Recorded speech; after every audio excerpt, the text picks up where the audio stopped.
céu. Levante a mão para o céu agora, em nome do Senhor Jesus, aleluia.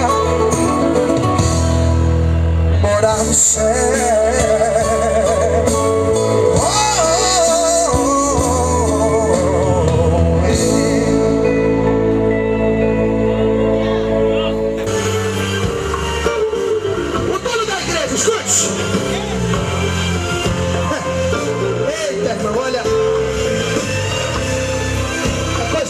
De Deus, é coisa linda. Escute o que é que fala, escute, presta atenção vocês aqui, ó, a igreja. Tem gente querendo e pensando ser o dono da igreja. Tem gente até imaginando que a igreja é sua empresa, vai arrumar um serviço, vai trabalhar, malandro. Tem gente comprando e vendendo cadeira na igreja, dizendo, foi Deus que me deu, essa é minha igreja. Tem gente levantando o muro, fechando a igreja. Sabe o que ele diz? Dizendo, aqui ninguém entra, quem manda sou eu, essa é minha igreja. Então um recado para vocês, escute. Mas a igreja noiva de Jesus é corpo santo tirada da cruz.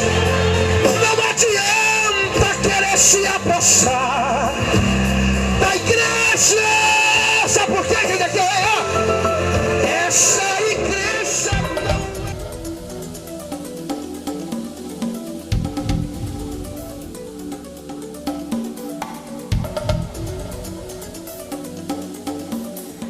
Mas eu louvo a Deus por estar com os irmãos, louvo a Deus pela vida de várias pessoas, entre elas o irmão Edivaldo, foi a pessoa intermediária que nos fez contato para que estivesse.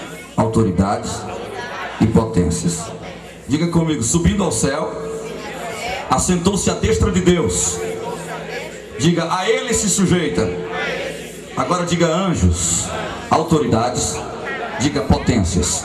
Irmão, isso aqui talvez você não entenda. Eu sei da batalha que passo todos os dias. Isto que eu vou fazer vai mexer com o reino das trevas. Feche seus olhos, levante sua mão e diga assim, a ele se sujeita. Os anjos, autoridades e potências. Outra vez mais forte, diga, a ele se sujeita. Os anjos, as autoridades e as potências. Outra vez diga, a ele se sujeita. Os anjos, as autoridades e as potências. Só vocês agora. A ele se sujeita. Os anjos, as autoridades e as potências. Deus, em nome de Jesus, te damos graça. Te damos graça pela tua glória, pela tua presença viva aqui. Te louvo, Senhor, pelos teus filhos que se reúnem hoje ao ar livre, nesta rua que hoje é fechada, isolada e consagrada como um santuário de adoração ao teu nome. Meu Deus, em nome de Jesus, te louvo pela vida de cada filho e cada filha do Senhor. Te fizemos com antecedência assim, eu tinha várias mensagens brigando em minha consciência, todas queriam ser entregadas nesta noite, mas só esta desceu ao meu coração. Se Deus nos permitir, amanhã estaremos pregando sobre o tema jovens, a que hora estamos do fim. Eu quero ministrar a palavra de Deus nesta noite, debaixo da graça, da glória, da unção do Espírito Santo, para falar-lhes sobre os principais fundamentos da nossa fé. Pedro foi uma pessoa que ele agora deixava o judaísmo e seguiu a Jesus. E quando seguiu a Jesus, entrando para o cristianismo, tinha ele alguns dos privilégios especiais. Por exemplo, foi um dos 12 escolhidos por Jesus para acompanhá-los em seu ministério terreno por 3 anos e meio. E entre os 12 selecionados, este apóstolo Pedro foi um dos 3, ou seja, escolhido como um dos 3 especiais. Pedro era uma pessoa que seguiu a Jesus com todo ímpeto, com toda a sua força, teve seus momentos de auge, também seus fracassos, mas era uma pessoa de coração aberto. É claro que além de coração aberto, Pedro era uma pessoa que tinha o seu corpo aberto, ao mesmo tempo que recebia a presença do Espírito Santo, pois ele olhava e dizia para Jesus, tu és o Cristo, o Filho do Deus vivo. Jesus lhe dizia, Pedro, a ti não revelou nem a carne nem o sangue, quem te revelou foi o Espírito Santo.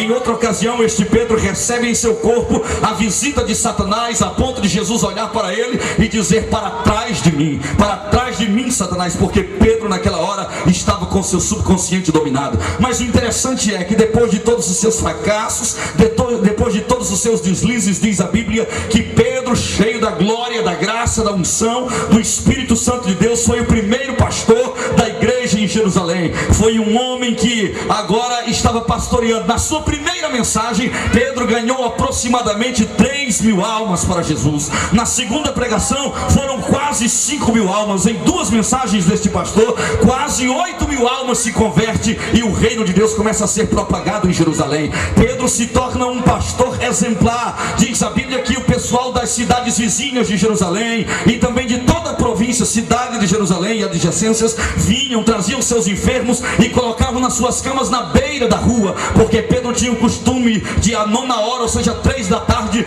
entrar para o templo orar, e orava aproximadamente 2 horas, e quando era 5 horas e com o sol baixo, Pedro começava a sair do templo. A sua sombra era grande e comprida, porque o sol se declinava, e as pessoas criam que somente a sua sombra, passando sobre as camas dos enfermos, eles seriam curados. E diz a Bíblia que traziam seus enfermos e Jesus os curava a todos. Pedro era uma pessoa que tinha a graça, a glória e a unção do Espírito Santo. Sabe, queridos, a Bíblia diz que em ocasião alguém chegava pedindo oração: vai lá, ora por mim, eu estou ocupado, o ministério da palavra exige muito de mim, e então não vou agora, mas leva o lenço, leva o avental e as roupas do apóstolo, curava os enfermos, porque na sua vida havia a unção do Espírito Santo de Deus. Mas o que é isto? É a consciência de um homem que se santifica. E como é a consciência de um homem que se santifica? Quanto mais nos santificamos, quanto mais buscamos a Deus, mais nós temos a consciência de que somos pecadores.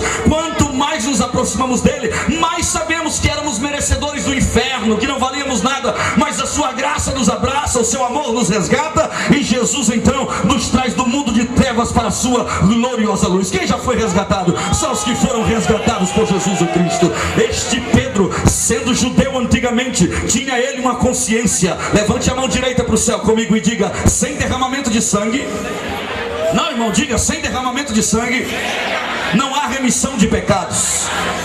Pedro tinha consciência disto, porque é Antigo Testamentário. Sem derramamento de sangue não há remissão de pecados. Pedro, conhecendo a lei mosaica, Deus disse ainda no Antigo Testamento: minha é a alma do Pai, minha é a alma do Filho, a alma que pecar, esta morrerá. Pedro tinha consciência de tudo isto, e então aqui o seu leito era pintado de vermelho, porque muito sangue para ali escorria. As pessoas chegavam em Jerusalém, capital turística do mundo na época, olhavam então para a égide romana que imperava sobre a cidade, mas também via a formosura do templo de Herodes, que na verdade não era tão bonito, mas era um grande monumento tão seguro. E quando eles olhavam, admirando o templo, o vento leste soprava e trazia um fedor, trazia um mau cheiro, trazia uma podridão. Alguém dizia assim: mas que podridão é esta? Outro baixava a cabeça e dizia: são sangues de bodes, de cordeiros, são sangues dos animais que estão depositados no vale de Cedron. Tanto sangue derramado, mas não solucionava o problema do pecado. Observe, estudando a geografia bíblica de Jerusalém, nos dias de Jesus, quando prenderam Jesus naquela manhã, naquela madrugada, quando prenderam no Getsemane, e então o levaram para a casa do sumo sacerdote Caifás. Para quem saía do Getsemane para ir à casa do sumo sacerdote Caifás, era necessário passar o vale de Cedron pelo meio, era necessário cruzar por um dos seus atalhos. Jesus, quando passava, aproximadamente 120 soldados com tochas acesas. Pensa que ele não via o leito do vale pintado de vermelho? Pensa que ele não... para fazer parte do seu clã e aprovar todos os seus projetos. A prova disto é que depois de 14 anos que ele estava na liderança do templo, depois de 14 anos, ele restitui a estola sacerdotal ao seu sogro. E então ele chama novamente aquele que havia sido expulso por profanar o templo. Ele chama Anás outra vez para governar a casa de Deus junto com ele. Anás e Caifás fizeram uma dupla demoníaca, tomando conta do santo ministério, tomando posição de liderança no meio do povo de Deus, a nação de Israel. Havia tradições judaicas, e posso falar-lhe delas com tanta propriedade, porque conheço há muito tempo. Como a alma que pecar, esta morrerá. Toda a família judaica acreditava que se eles passassem um ano sem sacrificar a Deus, a sua casa seria amaldiçoada. Oferta de agradecimento a Deus, oferta de louvor, culto ao Senhor, poderia ser feito em qualquer altar, até no fundo de casa. Mas a oferta pela culpa, a oferta pelo pecado, só poderia ser oferecido em cima do altar, dentro do Santo dos Santos, em Jerusalém. O problema é que tinha algumas tribos que moravam muito longe de Jerusalém. Por exemplo, Naftali, Gad e Azer. Caminhavam 2, 3, às vezes até 4 dias de sol quente para poder estar em Jerusalém. Abaixa um pouco o fundo musical. Não tinha como uma pessoa, todas as vezes que pecar, estar no templo. Então estas pessoas, elas vinham ao templo uma vez por ano. 1 Samuel capítulo 1 fala sobre isto, que Eucana, ele vinha todos os anos, pegava suas esposas, Ana, Penina, seus filhos, e vinha ao templo para oferecer sacrifício. Uma vez por ano. Ficava em Jerusalém em todas as convocações solenes 7 dias. Era a festa de Páscoa, a maior festa oferecida ao Deus do céu. Lembrando daquele que nos resgatou do mundo e nos trouxe para Israel, aquele que nos tirou do Egito e nos trouxe para Jerusalém. O povo louvava por isto. Depois da festa iam para casa, e quando chegava em casa, o menino corria no pasto todo alegre e dizia: papai, enquanto nós estávamos na Páscoa em Jerusalém, nasceu um cordeiro no nosso pasto. Um bezerro, meu filho? Sim. Macho? Macho. Pois vamos cuidá-lo. Ele nasceu na Páscoa, é abençoado. Vamos cuidar bem dele e vamos guardá-lo, porque na Páscoa do ano que vem ele estará com 1 ano de idade. Ele será uma ótima oferta para Deus. Quer saber? Aquele animal era marcado, aquele animal era separado. A geada caía em Israel, todos os pastos morriam. Os outros gados, se quisessem, iam comer cactos e plantas do deserto. Sofriam, magros, esqueléticos, maltratados, regendo, dizendo: o Senhor forte na batalha, o Deus poderoso na guerra, o Senhor dos exércitos, Ele é o Rei da glória. Só quem pode adorar ao Rei. Abaixe suas mãos.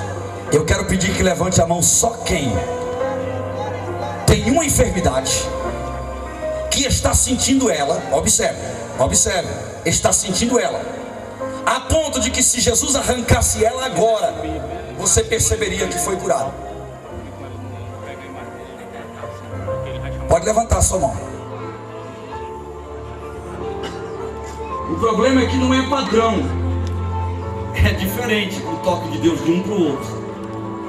Algumas pessoas caem, algumas são anestesiadas, outras ficam desacordadas. Eu não acredito. O problema é seu se você não acredita. E Jesus só toca em quem quer.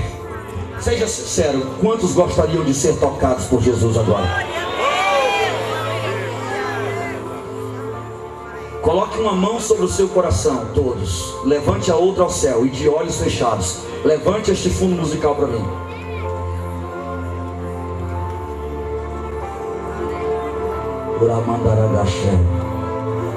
O Espírito Santo sabe orar melhor do que eu.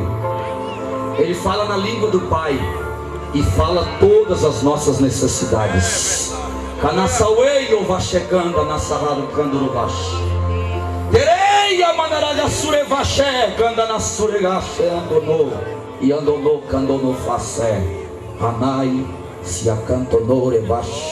Teriminente sinubriente de faz, tiriberriolou, mianglonai de lefassou, de cantorou, vacachai. Su telei, felei, pelei, pelei, de couva lá, e anafi, que atonou. Aleluia.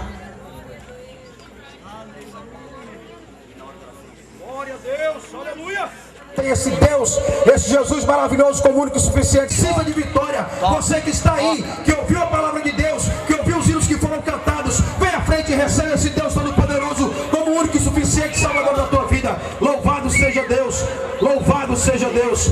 Amanhã, meus irmãos, estaremos aqui no templo às 8h30 da manhã. estaremos mais uma vez no estudo bíblico para a adoração do reino do nome de Jesus Cristo. Estaremos aqui a partir das 8h30 da manhã no louvor e no estudo bíblico. Os irmãos estão todos convidados para participar conosco. Logo mais à noite, às 19 horas, estaremos aqui para o culto de encerramento. Não deixe de participar, meu irmão. Leve a tua bênção em nome de teu filho amado. Agora eu quero passar a oportunidade para o pastor Alcino, que está falando perto do trabalho. Amém, Jesus. Quero mencionar o nome do pastor Fernando. Pastor Fernando, que Deus abençoe grandemente por nos apoiarmos aqui nesse trabalho. Eu convido aqui o pastor Altamir Costa Cardoso.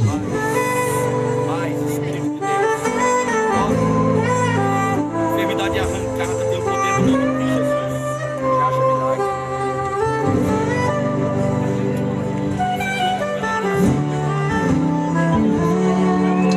No fundo de uma cela fria estava eu e a solidão. A alegria tinha ido embora, eu esperava a hora da execução. O pranto molhando meu rosto e eu revendo os meus pecados. Me vi num beco sem saída, pois durante a vida eu fiz tudo errado. Você pode. Ele disse: vai em paz, você não tem mais nenhum motivo pra ficar.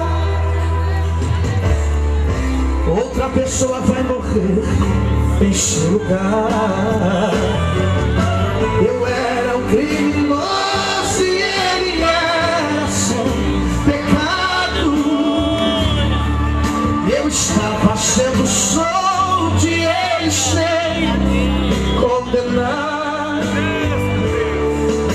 Eu era a malícia e ele era sem maldade, aleluia. Eu era a mentira, Jesus é a verdade.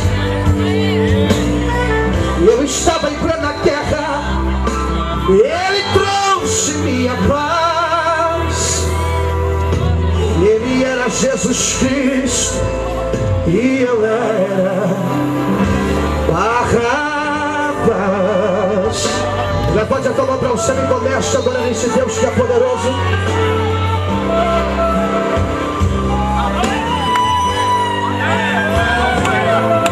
Eu sofrendo ali desesperado, chegou um soldado, tirou as correntes e falou pra mim: você vai se livrar da morte, é seu dia de sorte, você pode ir. E ele disse: vai em paz, você não tem mais nenhum motivo pra ficar. Outra pessoa vai morrer